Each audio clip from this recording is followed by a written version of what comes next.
There are things that look normal from the outside, but on the inside, they are a sign. Chronic depression does not always look like crying. Sometimes it looks like silent exhaustion. Your body keeps functioning, but with less color, less drive, and less hope. And because you have been like this for so long, you start calling it "that is just how I am." This is not a label to attack you. It is a clue to understand yourself. Today, I'm going to show you 10 normal habits that are actually signs of chronic depression. Stay until number 1, because almost no one says it out loud, and it is the one that quietly steals your future the most. If you identify with several of these for weeks or months and it affects your life, asking for help is a form of intelligence, not weakness. And if listening to this brings you relief, it is because finally someone put a name to something you were carrying in silence. It is not to label you, it is to give you a map. Because when you understand the pattern, you can start shifting it without fighting yourself.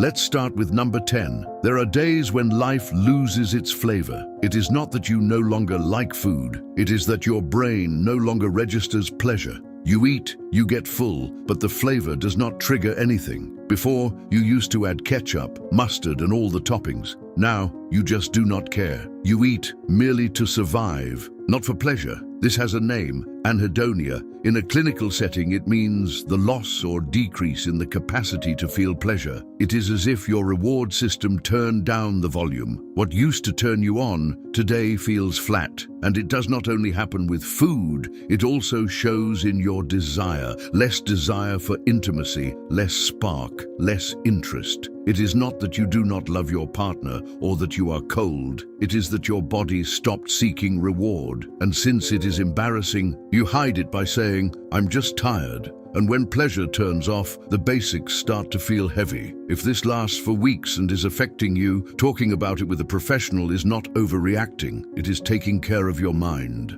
Number 9. Hygiene becomes minimal and constant. Showering feels like a chore. The toothbrush is postponed. Clean clothes become later. It is not carelessness out of laziness. It is a lack of drive. In chronic depression, the basics feel heavy. And since no one sees it, you normalize it. Until one day you realize you have been functioning at the bare minimum for weeks. And beware, the more you postpone it, the more shame you feel, and that shame dims you even more. It also shows in details: long nails, lifeless beard or hair, neglected teeth. And it is not a lack of interest, it is that everything feels like an uphill battle. Try this tip. Lower the goal to what is possible, not getting fully ready, just one gesture. Splash water on your face and change your shirt, or brush your teeth for 30 seconds. The important thing is to break the zero, not to do it perfectly. When you finish, do not criticize yourself. Say, "Today, I did one thing." That micro-closure teaches your brain that there is progress. Number 8, your voice fades and you start speaking on autopilot. You respond with, "Yes, whatever, as you wish." Not because you are indifferent, but because conversing feels heavy. Thinking of words, sustaining energy, reacting with emotion, it all takes effort. And so you choose the shortest path to save strength. Sometimes you even avoid long conversations because you do not want to act. Even when you want to say more, you feel like the sentence will not come out, as if your throat ran out of verbal fuel. Try this tip. Add just one real word to your answers. Instead of fine, say tired. Instead of whatever, say I prefer simple. Do not explain more. That micro detail brings back your presence. If you feel shy, start with someone safe. You do not have to tell your story. Just say a small truth.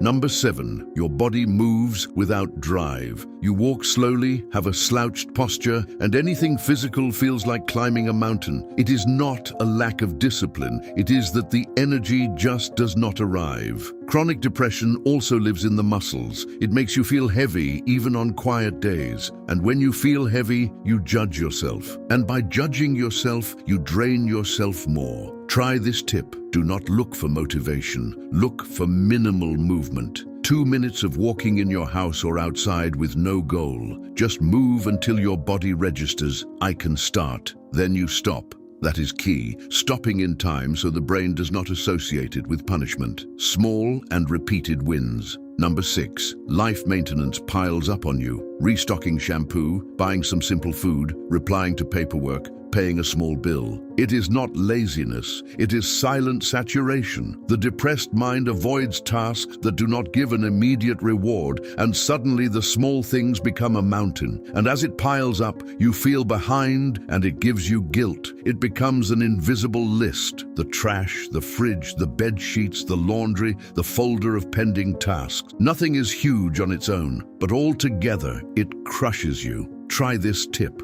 The one thing rule. Today, you only do one maintenance task, the easiest one. 1. If you do more, great. If not, that is fine too. Consistency heals more than a burst of effort. Make it so easy that it is impossible to fail. I will throw away one bag, I will wash one mug, I will pay one bill. Your identity begins to change with small actions.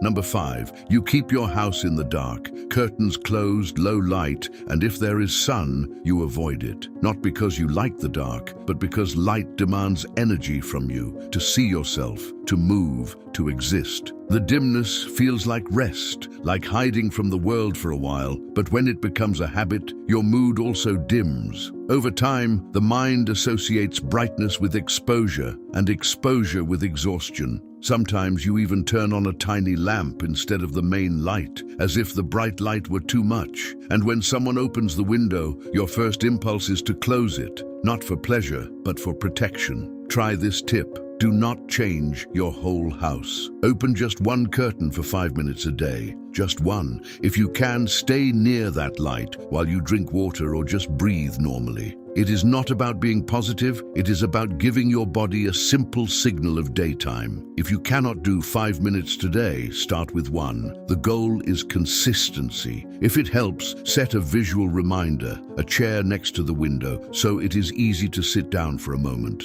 Number 4, you live attached to memories as a refuge. You reread old things, check old photos, go back to the music from before and feel that before was better. It is not beautiful nostalgia, it is an escape. When the present is heavy, the mind looks for a place where it does not hurt as much. The problem is that you stay living in the rearview mirror and today becomes a hallway without light. You stare at the ceiling thinking about a specific year, about a version of you that you no longer feel, and that hurts, but at the same time it becomes familiar. Try this tip. Bring an anchor to the present without fighting the memory. Choose an object from today, a plant, a mug, a notebook. Touch it and describe 3 real details. It is not magic, it is training your mind to come back. Then do a minimal action in the present. Wash a plate, open a window, make your bed. Present with the body, not with theory. Number 3, your world shrinks without you noticing. You keep going to the same 2 or 3 places, you talk to fewer people, and your life becomes just going and coming back.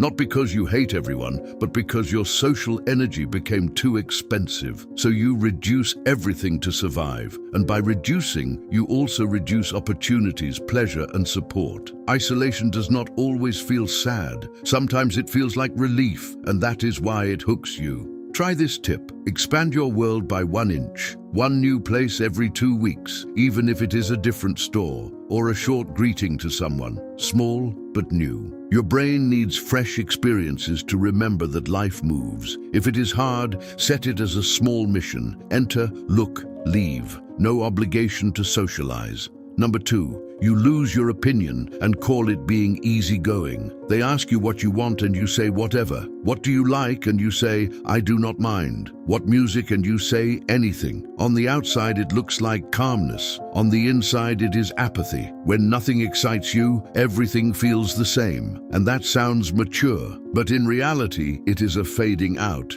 Over time, if you do not choose, you do not know yourself either. Try this tip. Recover 1 preference a day, even a minimal one. Today, I prefer tea. I like that song. I want to sleep early. Just 1. Do not argue, just declare. That reignites identity. If you feel nothing, choose based on care. Today, I prefer what is good for me. That counts too. And number 1, the future fades away. It is not that you are a pessimist for a trend. It is that you cannot imagine yourself well in 6 months. It is hard to make plans, you do not care about projecting yourself, and you feel that everything is what for. This is one of the most silent signs of chronic depression. It does not scream sadness, it just turns off the horizon. And without a horizon, life becomes just enduring. And when you endure a lot, you become an expert in surviving, but you forget to live. Try this tip.